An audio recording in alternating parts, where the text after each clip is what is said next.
kind of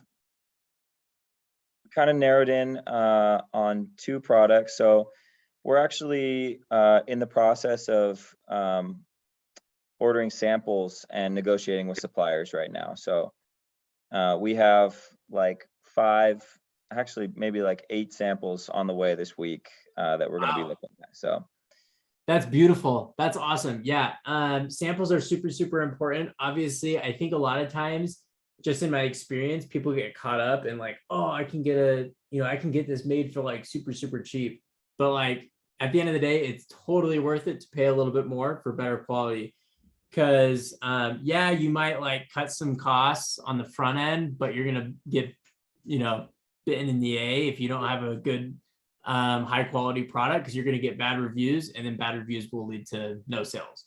So I will just tell you all who are beginning right now, reviews are everything. Reviews are like 90% of it. You get, obviously picking the right product is totally critical, but if you have the right product and you fail to get reviews or don't do anything, you won't sell. So that's great that you're getting a bunch of samples. I would advise everybody to do that. And if the samples do turn out well, I'd get that bulk order in soon. Obviously Q4 is here and we want to be ready to sell the heck out of it come November and December. Yeah. Do you have any questions, Dallin? Like what you're going through, what like advice or anything that I can help with in your particular situation? I guess as we were putting together a budget, it would be kind of helpful to know how much everything is going to cost moving forward from here. Like I think you may have mentioned in the videos, but I'd have to go back and find it of, how much the custom packaging guy would charge to do that. Yeah. How much, I think his name is Muhammad, would charge to run the advertising and everything like that. So I'm trying to, create a budget, make sure I'm not overspending. Cause I mean, I don't know, even if we overdid it with the samples, I don't know if we're trying to be too cautious and try every sample possible to make sure we get the best one. And then, you mentioned you negotiate after you buy the samples, basically. So I guess if you could share some insight in budgeting and the best way to go about that. Yeah. So, I mean, to be honest, I'm going to give you a little bit of homework. Remind me which video I mentioned Muhammad. We do not use him anymore. So after this, I mean, I've got 100 videos on the thing, so I can't remember which one I mentioned him in it. So if you wouldn't mind just reminding me after, that'd be great. Yeah, no problem. But in terms of like, I mean, obviously your biggest purchase will be your inventory and shipping, right? There's no doubt about it. Other than that, like there are minimal costs, like, and you don't even necessarily need to do custom packaging. Like it's not a requirement. It does, it does improve a little bit more quality, right? When a customer receives your product in a custom packaging, it just feels a little bit better. But like at the end of the day, that's like maybe $100 max, and like images, 150, 200, max. And then, the reality is the other kind of slight expense you have, maybe just actually launching your product, right? So you'll maybe a couple $100 there in terms of giveaways or PPC. But I would say, everyone has a different amount of capital that they want to allot to this. And I would just say it's whatever you're comfortable for. I mean, I personally, like, I can pick on Hunter or Ryan right now, or Tyson, who have all launched products. And I guarantee every single one of them will tell you that they wish they ordered more inventory from the get-go, because they saw how fast it sold, right? Hunter, like, you're nodding your head. I'll take you off mute for a sec. Maybe you can just like attest to that. Yeah, no, totally. I bought 300 at first and they sold within the first month. And so, yeah, it's super quick. And this next order, I just bought 500 and I'm really worried that's not enough again. So you sell out of them a lot quicker than you'd think. And Parker's right. Yeah. So, I mean, for and I understand that like a lot of, you know, people are beginners and they've never done this before, so they're very hesitant. Like I get it. But like my biggest piece of advice is this is a business. And if you want to grow it and you want to make a lot of money, you're going to need inventory, right? Like 200 units at the end of the day is not going to make you thousands and thousands and thousands of dollars, right? It's just not. And so this is definitely a business model that like you want to continue to have a constant flow of inventory. You don't want to, you know, I think a lot of people are just a little overly cautious, and it's good to take risks. And the beauty behind this is that like you're taking data-driven risks, right? You're looking at viral launch, you're seeing all the data before you make a decision. It's not like, oh, I'm passionate about basketball, I'm going to go sell, I don't know, like basketballs, right? Like that's not going to sell on Amazon, but you're selling a niche product that has low competition, high demand. Like put forth as much capital as you feel comfortable. And I guarantee you, you know, after a month or so, you'll be very thankful you did that. Okay, so that was actually my next question. You kind of covered it. How much you said, you know, as much as you can or as much as you feel comfortable with, go ahead and spend. I guess for you, Parker, and then Hunter and Ryan, who Parker mentioned, did you guys base that off of that first page? Did you kind of use that competitor intelligence or that viral launch like first page to see how many products they sell per month and then base it off of that? Or did you seriously just like max out your capital, however much you're comfortable with? I Just spend it, personally, basically. like when I first started, I mean, I was pretty broke when I first started, so I literally maxed out my credit card worth of inventory. I'm also a very high risk, high reward guy, so I'm a little bit different. But yes, I put forth everything I had, and that's what helped me scale. Hunter, Tyson, Ryan, you guys can. Yeah, I'll give my 2 cents on that. So I wanted to do less, actually. I wanted to do 200. But the least my supplier said they do was 500. So she was like, okay, I'll meet you like kind of in the middle at 300 is what we could bargain to. And so like I actually wanted to do less, but the supplier wouldn't do less for the price I wanted. So it was actually really dependent on what supplier will let you do. Ryan, what about you?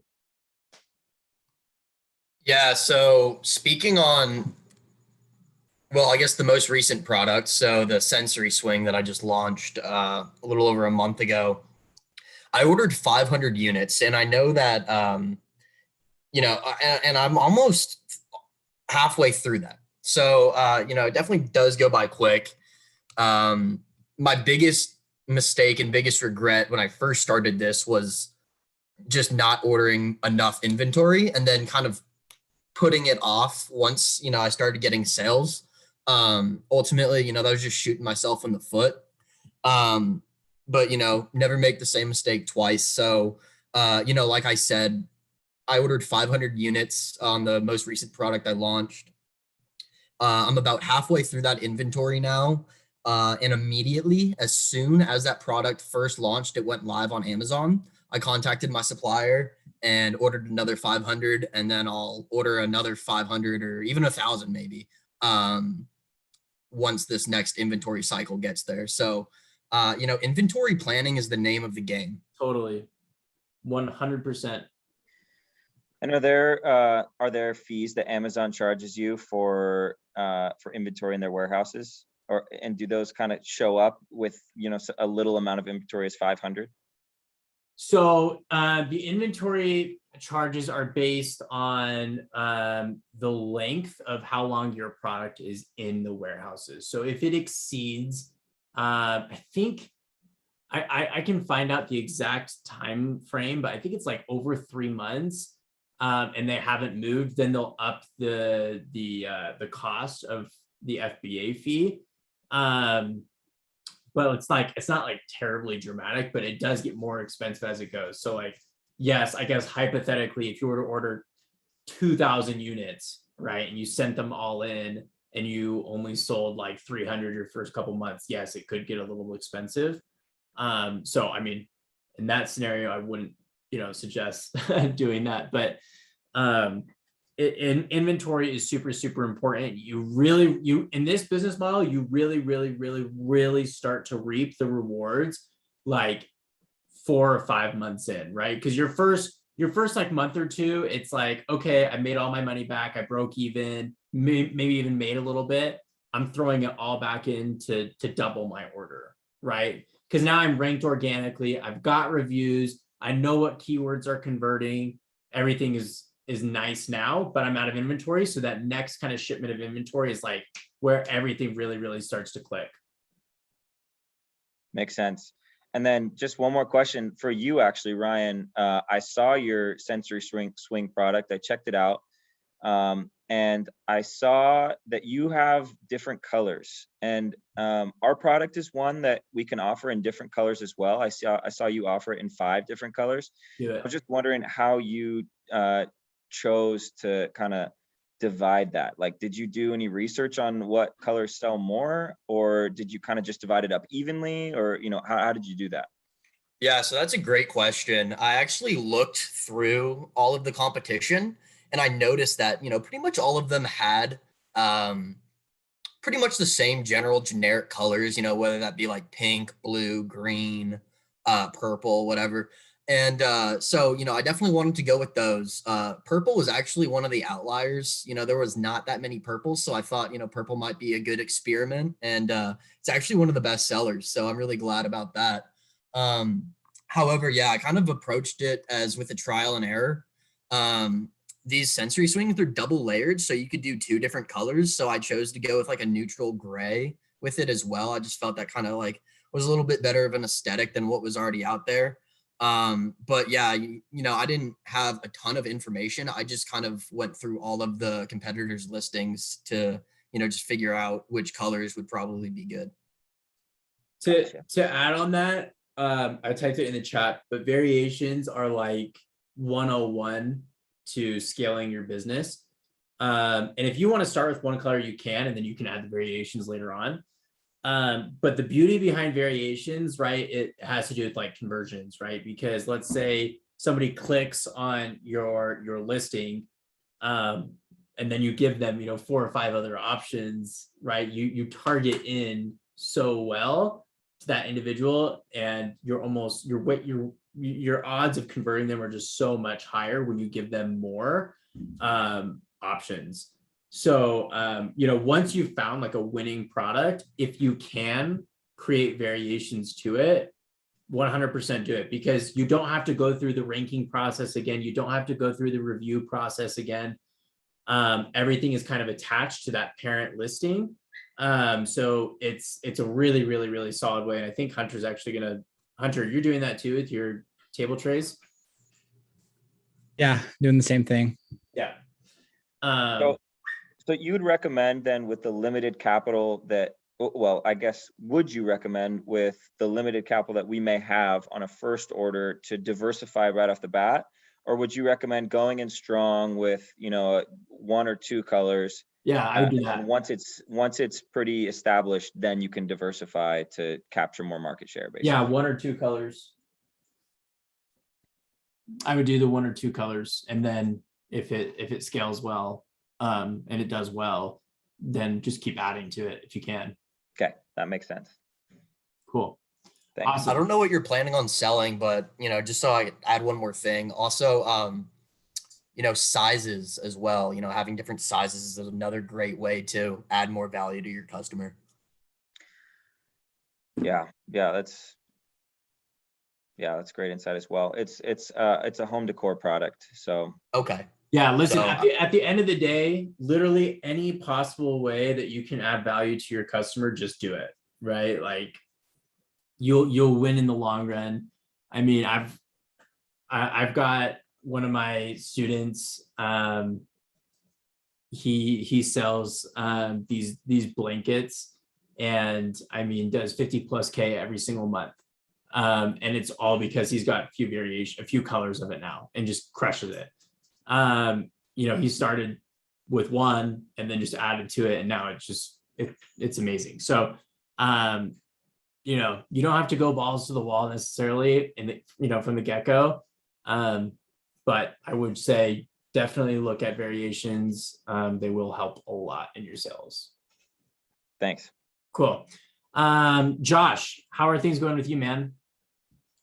Hey, it's going pretty good. I reached out to some manufacturers last week, but since that's happened, like all the product that I was gonna do has been like taken off of Amazon. So I don't know what's going on there, but It's been, what do you mean? It's been taken off? so of like Amazon? the ones I sent you, like in the workbook, like it just says page not found now for like those 3 that I sent you, and then a bunch of the other ones.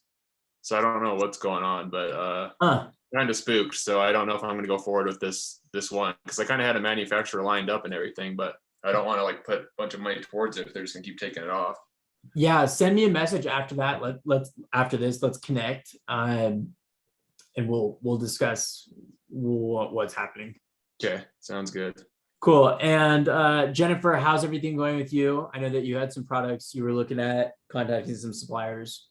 Yeah, so things are going really well. I actually found 2 more products that I'm really looking into. I have a question for you and for everyone else. So my husband and I have like a decent amount of capital that we're willing to invest in this because we're kind of like you, Parker, where we're just like, we're high risk people. So do you suggest launching one product that's a little bit higher in value, or do you suggest like doing a couple that are, so for example, one of mine averages price is 130. The other one's like another 120, and then the other one's around $63. Those are the 3 that I found to be like really good margins. I've already talking to suppliers and everything seems to line up really, really well. I just am like, holy crap, that's going to be a lot of money if I buy 500 units. I mean, I'm spending like 50 grand if I do all 3. So I don't know what to do there.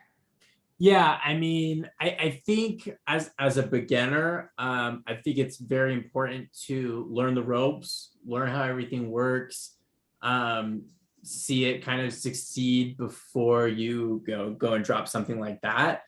I think 1 or 2 products is a really, really, really solid start for anyone that's just getting into it. For me, when I do like consulting for people, I'll typically launch 3 or 4 at a time. But in your scenario, you're just starting out, I would recommend going with 1 or 2 products. And you can have variations to those products if you want, like we were just talking about, but I would just stick with those 1 or 2. Get those scaling hard and just be like your cash cows, and then you can get flowing into other products as well after that. So, okay, no, that's great. I still have a couple questions. So you're not using Muhammad anymore. Are you still using Ship Depot out of LA right now too? Yeah. So depending on the product that you want to sell and depending on the amount that you want to ship, Amazon at this point may actually allow you to ship all the inventory directly to them. And that you can only find that out on your own Seller Central account. So when you go create a Seller Central account and you create a shipping plan, it'll tell you how many units you're allowed to send in. So, perhaps you want to purchase 500 units. You could, and maybe Amazon says, hey, we'll allow 300. You can send the 300 to, an Amazon warehouse, 200 to the 3PL. And then as you sell from Amazon, the 3PL will funnel in inventory so that you just keep staying in stock. Sure. Obviously, a 3PL is additional cost. It's nothing dramatic, but it is a way to make sure that your inventory is constantly, you're never going to run out. Right. So yes, we still use Ship Depot. And then I know that Tyson sent me a freight carrier, and for some reason, Tyson, that link isn't working anymore. So if you don't mind sending me that again, that would be awesome. And then Parker, are you still using Veronica too? I know that, you can just kind of Google, and Tyson said that he reached out to a few people and that's how he got his connection. But do you have any others just in case? I do. Yeah. In fact, I can actually send, here, give me 2 seconds. I'll do it right now. Let's see here. So I'm going to drop, this is her Skype live, her Skype name, and this is Emmy. And she's honestly probably the best prices right now. I used to use, and before kind of all this LA port nonsense with COVID and whatnot, I did use Veronica. But then her prices have just, as of like really recently, gone through the roof. And Emmy have had like the best prices and best shipping time. So I would contact her and let her know that you're working with me, and she'll give you a good price. Awesome. Thank you.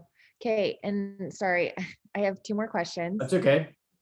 When you and your students or anyone that's on the call and you're reaching out to your suppliers, are you like doing your own research too and looking at their catalogs? Or are you customizing the product that you're seeing on Amazon to whatever you want it to be? Does that make sense? Totally. I'll let Ryan, Tyson, Hunter, if any of you guys want to chip in before I chip in, go for it. I actually missed that. Sorry. Yeah, so the question was, Jennifer, correct me if I'm wrong. The question was, when you are reaching out to suppliers, are you looking at their catalogs to see what else they're offering? Or are you just primarily looking at the product on Amazon and saying, how can I customize that? And not necessarily looking at what else the supplier offers. Oh yeah, definitely. Yeah, so I mean, initially what will attract me to supplier is the product that I'm after. But obviously there can be scams on Alibaba or just middleman, people trying to get in between you and the actual manufacturer of the product. So, always do your research, always go on there, make sure that they're like trade assurance, make sure that they're verified, make sure they have good ratings. I'm pretty sure Parker covers all that in the course. But yeah, definitely go on that. And also one thing that you could look for that I've kind of realized from my experience is that, if they're selling just a bunch of miscellaneous things that are, completely unrelated, there could be a little bit of a red flag there that it could be a middleman. Like for the sensory swing, it's made out of like spandex. So the manufacturer is actually a women's athletic apparel manufacturer, but they're also able to do the sensory products as well because it's the same material. So I mean, that's my 2 cents on that, but Parker, I'm sure can fill you in a little more. Yeah, and I'll just say I always 100% personally, I look at the entire catalog of what they're selling, primarily because they'll have like different tiers of quality in terms of the product. And so, you might be looking on Amazon at, this one product and you might be like, okay, that's what I want to do. But then when you go and look at their catalog, they might actually offer like a better version of that product, which is 100% what I would do, right? Because like I've been kind of raging about, like quality wins every single time, even if I have to pay a little bit more for it. So yes, take a look at their catalog, see what improvements you can make based off of the bad reviews that other products are getting, and go from there. Awesome. Thanks. Yep. Hunter, I have a question on the 25-inch ear for shipping the next order. Actually, Tyson might be able to help with this one. Hunter, ask your question. Go ahead. Yeah, my quick question is basically yesterday I'm ordering the next 500 and I'm having an issue because every time I submit it, it comes up with like a red error and it says you like have to have it within 25 inches. Like the package can't be bigger than 25 inches. And my supplier is planning to do like 5 per box or 5 boxes per unit. And anyways, it's just not letting me. So I'm not sure what to do. Tyson, I could have sworn that did you not have the same thing? Yeah, at first I had that same issue, but I was able to get it down. So I was within the limits. So I don't have much to say on that one as far as that. I mean, I had that scare of the 25-inch thing, but I'm pretty sure they just charge you an additional fee for that. But I don't know for sure. Yeah, to be honest with you, I'm not 100% familiar with it either. So is it just not letting you create a shipping plan? Is that the deal? Yeah, it's not allowing me to create a shipping plan. I get almost there and then it says like yeah, it won't work because it's going to be over 25 inches. Because I think they know the measurements of my existing boxes, and they're worried that it's going to be too big if you fit in 5 in a box. So how did you do it before then? It didn't do this last time. Just Have you this called time. Seller Central? No, I haven't. I probably Okay, need- I would call Seller Central and ask them. Okay. I mean, I can do some research on it, but I haven't encountered this before, but I can, like I said, I can look it up, but I mean, you should Yeah. probably call Seller Central first. Okay, sounds good. I'll call them tomorrow. Cool. Awesome. Any other questions? Anything I can do to help? Any part where you guys are struggling that I could make more content in the course for? You know, always happy to do that. Anything? I think the only thing for me is if you're able to, just doing something like post launch, talking a little bit more about PPC and whatnot, and how we can kind of scale that ourselves. Yeah, I like that. Cool. We'll do. Anything else? I have one thing. I just wanted to thank Tyson, Josh, and Jennifer for ordering my sensory swing, and I wanted to ask if Hunter and Dallin would be kind enough to do it as well. Yeah, Yeah. absolutely. Yeah, you bet, man. Drop Perfect. your Thank you so much. drop your link in the chat for him so they can, or actually just message him separately and let them know Okay. how to buy it. Or I could just drop the link in here as well. It's not a big deal. Okay, cool. Awesome. Down, did you have anything? Yeah, I was just gonna say, Parker, I mentioned in the Facebook group the Paydex number. Have you ever heard of that, Parker? Do you have a Paydex number for your business? Don't have one. I've never heard of it. Okay, so when you worked with the PCS guys, they Yep. never talked to you about that at all. No, so don't buy anything else from PCS. I mean, the only reason we have them is to make it easy to set up your LLC. Okay, That's the only reason. I would put some, because I mean, look, I'm a pretty skeptical person, but the way Sure. they were describing it, it almost sold me of how the Paydex number makes it so that your business is separate from your personal, so that, you know, they almost made it seem like your LLC, like you were liable for your LLC until you have that Paydex number and you're credible basically as a separate entity. So Don't even worry about it.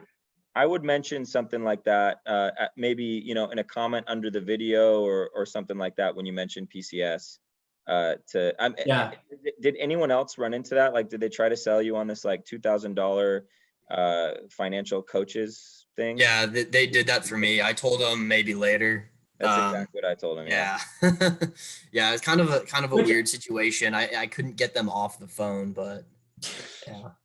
Which I do think in the course, I do think I say like you only need the LLC in the notes below, but I can remake another video really quickly and just thoroughly. It doesn't even need to be a video, I don't think. Like, just more like, notes on hey, it. they're gonna try to sell you on this. Like, you just need the LLC. Don't worry about anything else. Cool. Nice. Yeah, I can do that. That's no problem. Awesome. Okay, guys. If there is no other questions, resume to your beautiful evening, and we will chat next week. So take care, everyone. Hey Parker, I have a quick question. Yeah.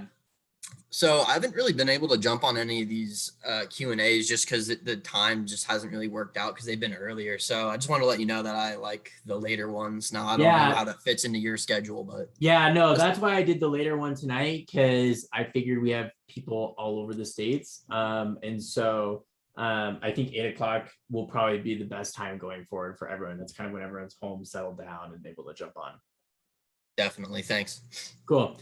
All right, guys, take care. Have a good evening. Chat soon. Peace.